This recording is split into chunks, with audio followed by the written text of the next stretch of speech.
Ambassador Reed stood at the massive window of the Galactic Council's observation deck, his four eyes fixed on the blue-green planet below. Earth. Even from space, it looked dangerous to him. Storm systems swirled across its surface like angry white snakes, and its oceans seemed to rage against the landmasses. Quite beautiful, isn't it? High Counselor Mills appeared beside him, her silvery skin reflecting the starlight. Hard to believe you want to classify it as a Deathworld. Reed's upper eyes blinked while his lower pair remained focused on the planet. Beauty can be deadly, Counselor. The data doesn't lie. He brought up the holographic display with a wave of his hand. Numbers and charts filled the air between them. Earth's gravity is 1.5 times higher than the galactic average. The oxygen content in its atmosphere would be toxic to most spacefaring species. Its temperature range spans from -90 to +50 degrees in their Celsius scale. Mills waved her hand dismissively through the hologram. Nothing our environmental suits can't handle. We've visited worse planets. No, Reed insisted. We haven't. He pulled up more data. Look at their wildlife. Predators in every ecosystem. Venomous creatures on land and in their waters. Plants that can kill with a touch. Even their smallest life forms, they call them bacteria and viruses, are constantly trying to invade and destroy other living things. The council chamber behind them was filling up now.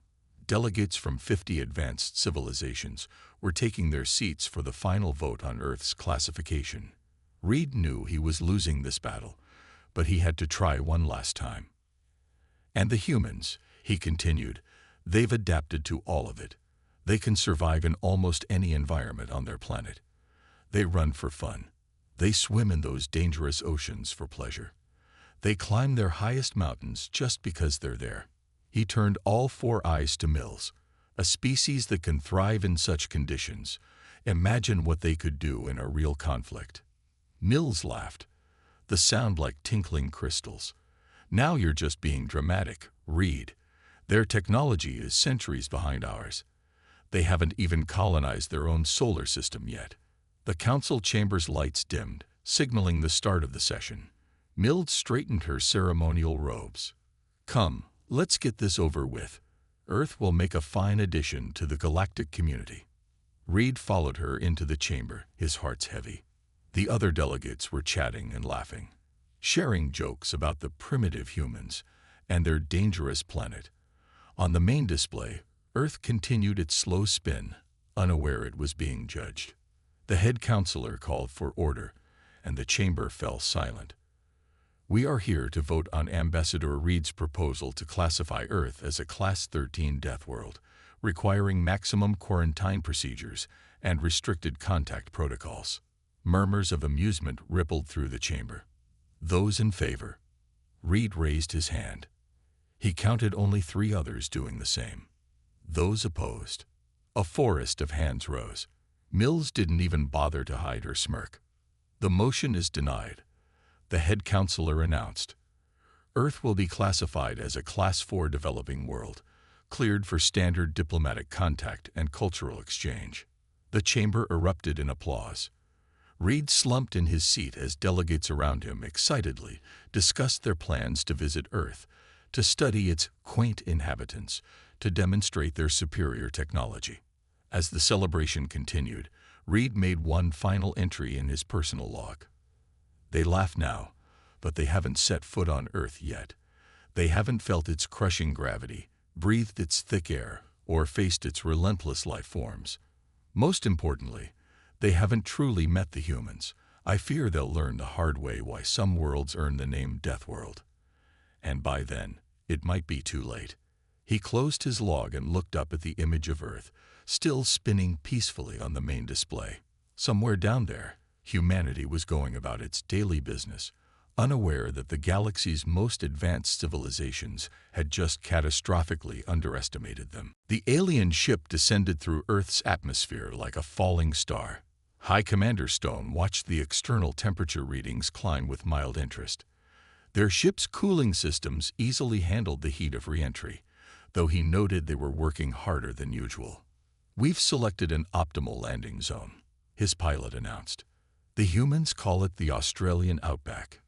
Minimal population, wide open spaces, and what they consider mild weather conditions. Stone nodded, his crystalline headpiece catching the sunlight. Excellent. We'll show these humans how real civilizations make first contact. He turned to his crew of 12, the finest representatives from the most advanced worlds in the galaxy. Remember, we're here to impress them, not the other way around. The ship touched down in a cloud of red dust. Through the view screen, Stone saw the human welcoming committee waiting at the designated spot. They looked so fragile in their simple clothing, no environmental protection visible except for what appeared to be primitive eye coverings. Environmental readings. Stone asked. Temperature is 38 degrees Celsius. Humidity at 15%. High UV radiation levels. Nothing our suits can't handle. Stone activated his environmental suit, a barely visible shimmer of energy surrounding his body. His crew did the same. Let's greet our primitive friends. The ship's door opened, and hot air rushed in. Stone's suit immediately adjusted, but he noticed the temperature control was working at 40% capacity, much higher than usual. He ignored it. Director Marcus led the human delegation. He was a tall man with weathered skin and a serious expression. Welcome to Earth, High Commander Stone. We're honored to host the Galactic Council's delegation. The honor is ours, Stone replied smoothly. Though I must say, these conditions seem rather harsh. Are you sure you wouldn't prefer to conduct our meeting inside your climate control facilities? Marcus shook his head. Actually, we've prepared a welcome tour. We thought you might want to see some of our natural landmarks first. It's a lovely day for it. Several of Stone's crew exchanged glances. Their suits were already registering increasing power consumption from the heat. A tour? Stone said. In this weather? Oh, this. Marcus gestured at the surrounding desert. This is quite mild for this time of year. It'll only get up to about 42 degrees today. We've got water if anyone gets thirsty. One of Stone's scientists, Officer Wells, stepped forward. Commander, I'm reading some concerning atmospheric conditions. The oxygen levels here are perfectly manageable. Stone cut him off. Our technology is more than capable of handling anything this primitive world can throw at us. A hot wind blew across the landing site, carrying stinging particles of red dust. Stone's suit filters kicked into high gear. In the distance, he saw what looked like a moving wall of dust approaching. Ah, Marcus said, checking his watch. Right on schedule. Just a small dust storm coming in. Nothing to worry about, but we should start our tour before it hits, unless you'd prefer to wait it out. Stone saw the subtle challenge in Marcus's eyes. This human was testing them, and Stone refused to fail. Lead on, Director. A little dust won't bother us. As they began walking toward the waiting vehicles, Stone heard one of his crew whisper, Commander, my suit's already at 60% power consumption. Stone ignored the warning. He wouldn't let some primitive environmental conditions ruin his moment of triumph. Besides, how bad could a little dust storm be? Behind them, the wall of red dust grew larger and darker, racing across the desert like a hungry beast. The humans seemed completely unconcerned, chatting casually as they walked. Only Marcus glanced back occasionally, a knowing look in his eyes. The first hints of worry crept into Stone's mind as his suit's power consumption climbed to 65%, then 70%. But it was too late to back down now. The real test of their advanced technology, and their pride, was just beginning. 3 days into their Earth visit, High Commander Stone's delegation was struggling, though none of them wanted to admit it. Their morning briefing took place inside their ship, the only place they now felt truly comfortable. Report, Stone ordered, trying to hide his own exhaustion. Their environmental suits were never meant to run continuously at such high power levels. Officer Wells cleared his throat. Commander, we've lost 4 suits to complete failure. The dust storm damaged their external sensors beyond repair. The remaining suits are all operating at above 85% power consumption, just to maintain basic life support. What about the wildlife incidents? Stone asked, though he dreaded the answer. 6 more encounters yesterday, Wells replied. Something called a spider got into Senator Port's quarters. When she tried to scan it, it jumped at her face. The suit's emergency protocols kicked in with such force that they shorted out her main power cell. The room fell silent. They all remembered Port's screams, and the humans barely concealed amusement as they calmly removed the harmless creature. The humans don't even wear protective gear, another officer complained. How do they survive? Through the ship's windows, they watched Director Marcus walking across the compound in what the humans called a t-shirt, stopping occasionally to drink from a water bottle. The temperature outside was already at 40 degrees Celsius.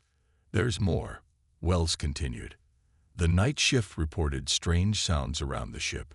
When they investigated, they found large packets of meat had been stolen from our external storage.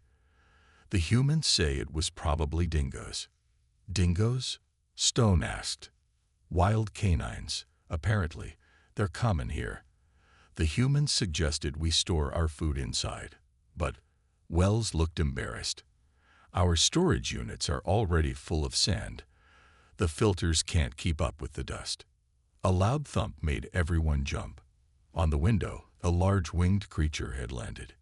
Its beak was hooked, and its eyes studied them with unsettling intelligence. That's a wedge-tailed eagle, came Marcus's voice over their communication system. Magnificent, isn't she? Don't worry, she's just curious. Though you might want to move any small pets or children away from the windows. Stone noticed his hands were shaking. We don't have any pets or children. Just a joke, Marcus replied cheerfully. By the way, we've prepared a special excursion for tomorrow. Thought you might enjoy seeing some of our local reptiles. Nothing dangerous, just a few snakes and lizards. The communication ended. Stone looked at his crew's terrified faces. They'd all read the briefing materials on Earth's reptiles. Commander, Wells said quietly, I've been analyzing the human settlement patterns. They have cities in places far more extreme than this.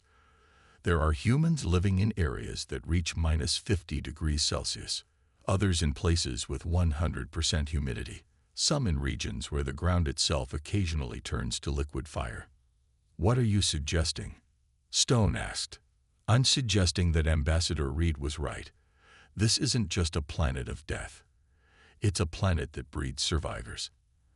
And the humans, they're not primitive. They're adapted. While we hide in our ships and suits, they're out there, thriving.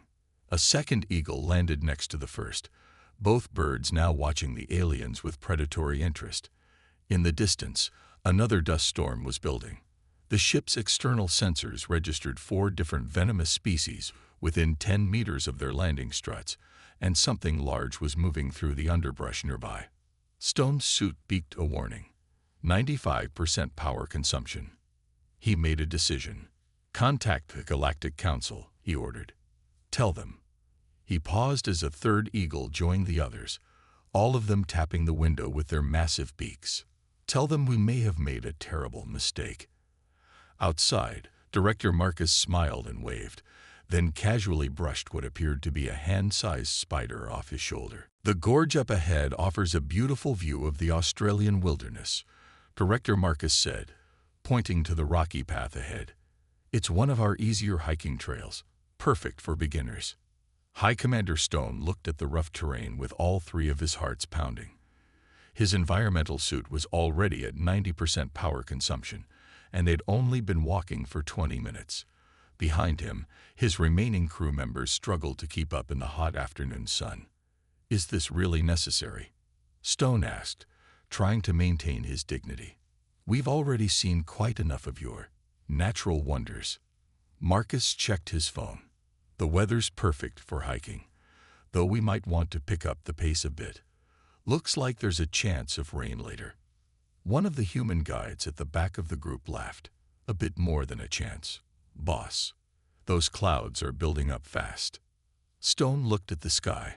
Dark clouds were indeed gathering, transforming the bright blue into an ominous gray. His suit's atmospheric sensors were screaming warnings about rapid pressure changes. "Perhaps we should return to our ship," Stone suggested. "Oh, don't worry," Marcus said. "The gorge has some nice overhangs where we can take shelter if it rains. It's just a summer storm." They reached the gorge's viewing point just as the first drops fell. Stone watched in horror as his suit's external sensors began shorting out from the water contact. Around him, his crew was experiencing similar problems. "The water," Officer Wells shouted. "It's conductive. Our suits aren't designed for this level of electrical activity." Lightning split the sky, followed immediately by deafening thunder. The rain wasn't falling anymore. It was coming down in sheets. Stone could barely see 3 meters ahead. "Everyone under the overhang," Marcus called out, remarkably calm. "Quick now." They scrambled for shelter, but the ground had turned treacherous. The red dirt transformed into slick mud that clung to their magnetic boots. 2 of Stone's crew slipped and fell, their suits sparking from water damage. Then they heard it, a roaring sound that grew louder by the second. "Flash flood," one of the human guides shouted. "Higher ground." Now, Stone turned to see a wall of water rushing down the gorge. His sensors were going crazy, then died completely. Through the rain, he watched in disbelief as the human guides efficiently evacuated their group, moving with sure-footed confidence over the slippery rocks. But nature wasn't done with them yet. As they reached higher ground, a new smell filled the air. Smoke. "You've got to be kidding me," Marcus muttered, looking at his phone. The lightning started a bushfire, the winds pushing it this way. Stone stared at him in disbelief. "Fire, in this rain." "Welcome to Australia," Marcus said grimly, "where it can flood and burn at the same time. We need to move. The emergency vehicles are on their way." The next hour was a blur of chaos. Stone's crew, their suits failing one by one, had to be physically carried by the human rescue teams. They watched in awe as their rescuers worked efficiently in nothing but simple protective clothing, fighting against both water and fire. When they finally reached the emergency vehicles, Stone collapsed into a seat, his suit running on emergency power only. Through the window, he watched human firefighters rushing toward the blaze, while others set up flood barriers, all of them moving with practiced ease in conditions that had completely overwhelmed his advanced technology. "I don't understand," he said quietly. "How do you live like this?" Marcus handed him a bottle of water. This is just Tuesday in Australia. Wait until you see what our actual natural disasters look like." Stone's translator must have malfunctioned, because surely he had heard that wrong. Actual, natural disasters. "Oh yes," Marcus smiled. "This was just a bit of rain and a small fire. Nothing special. Would you like to see our cyclone season?" Stone's last functioning sensor chose that moment to explode, as if in protest at the very idea. The human medical facility was nothing like the advanced healing chambers the aliens were used to. Instead of soft light and humming machines, there were simple beds, basic monitors, and the constant movement of medical staff. High Commander Stone and his crew lay in their beds, stripped of their ruined environmental suits, kept alive only by the hospital's carefully controlled atmosphere. "Your vital signs are stabilizing nicely," the human doctor said, checking the simple tablet computer. "A few more days of rest, and you should all be fine." Stone watched a news broadcast on the wall-mounted screen, trying to understand what he was seeing. A group of humans was climbing what appeared to be a mountain of ice. "What are they doing?" he asked weakly.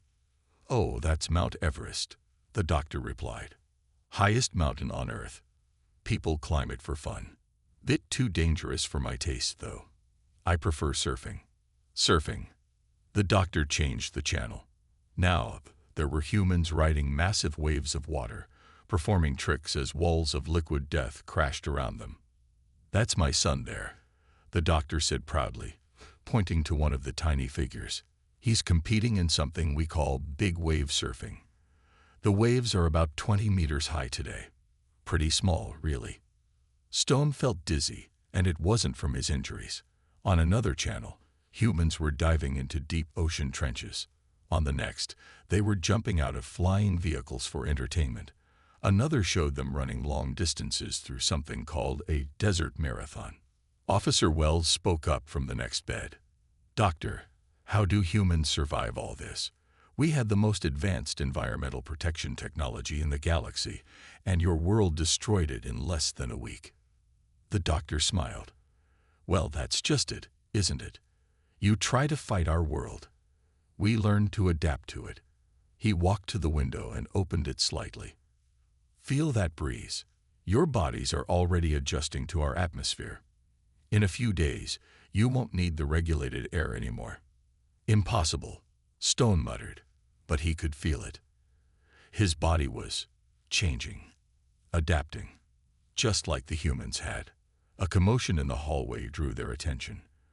A group of emergency workers was bringing in new patients, a family caught in something called a rip current at the beach. "They'll be fine," the doctor said, noticing the aliens' concerned looks.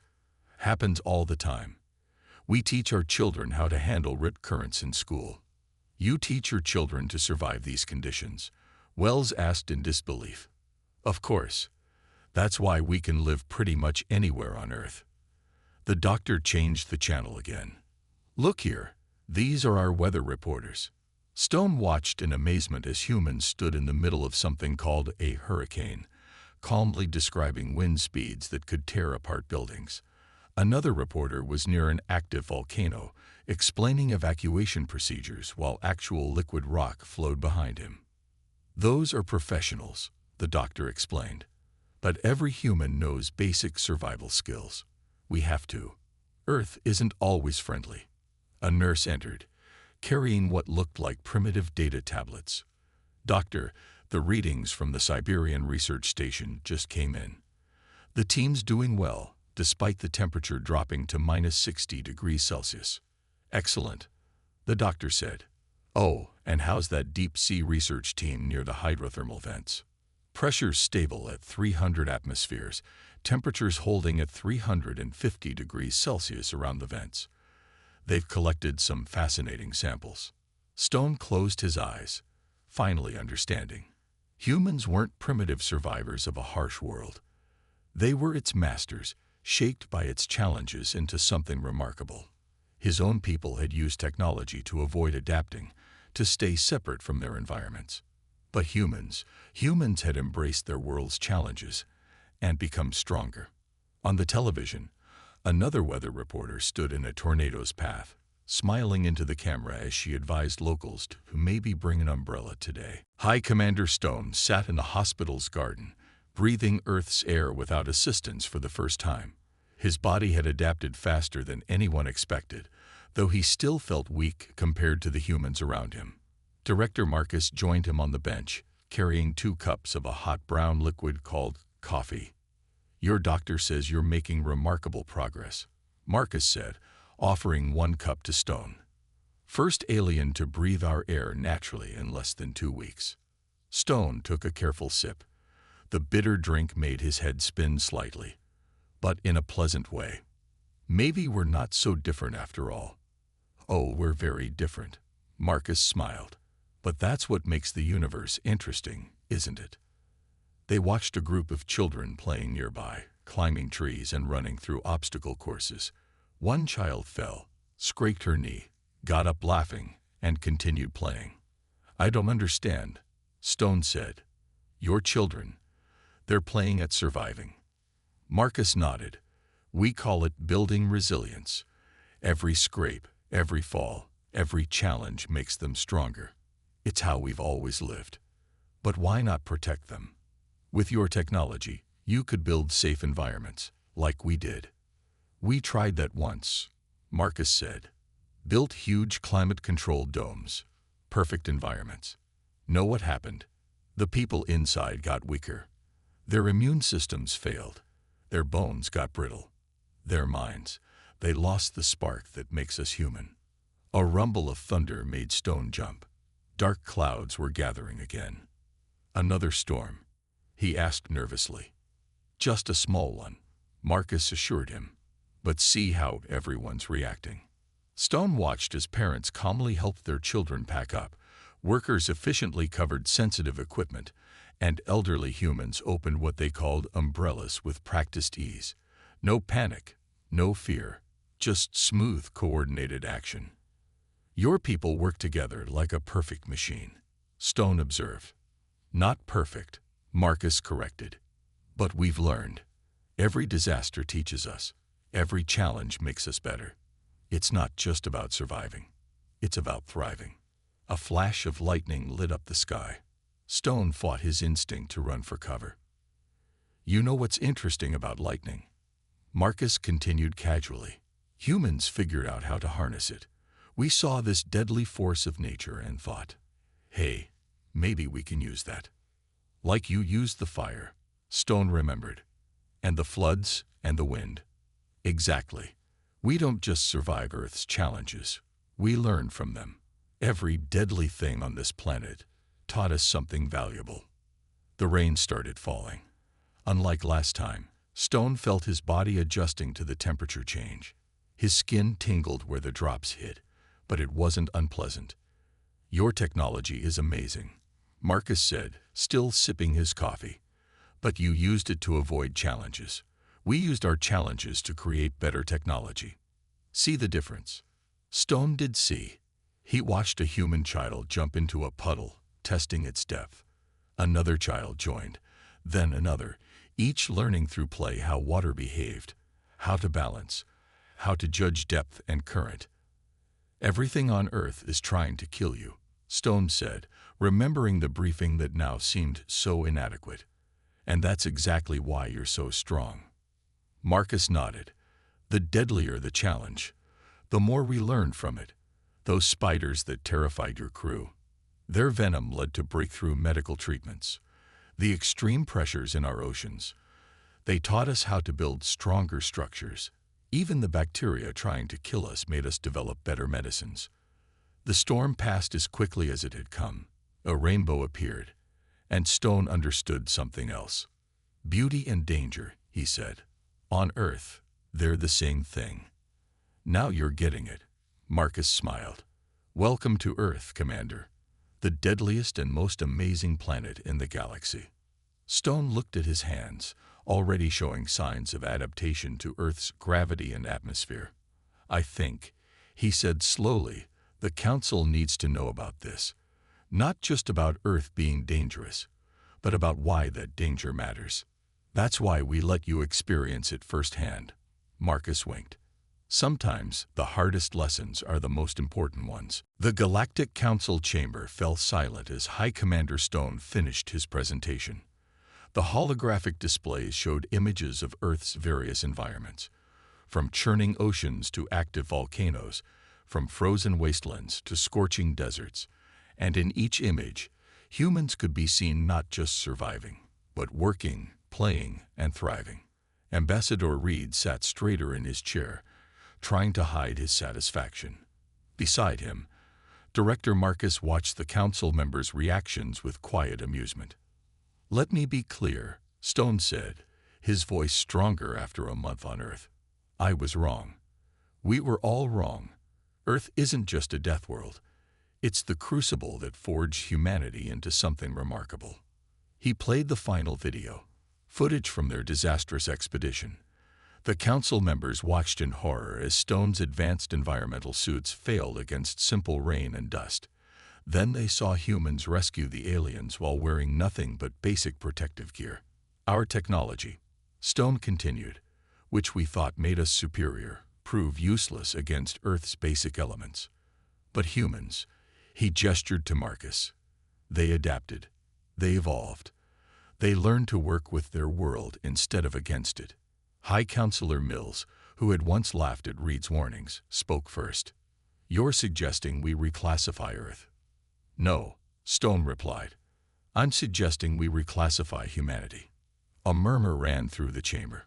Reclassifying a species was almost unheard of. Look at this, Stone brought up new data. Humans can survive temperature ranges that would kill most species.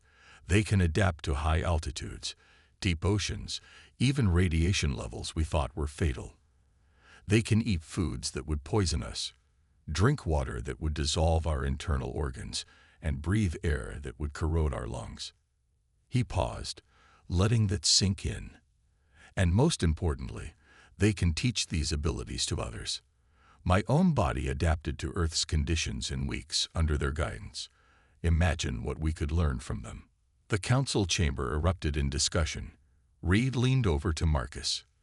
"They're starting to understand," he whispered. Marcus nodded. "Finally. Though I still think we should have shown them Australia's drop bears. Let's not traumatize them completely." Reed smiled. "They still haven't processed the platypus."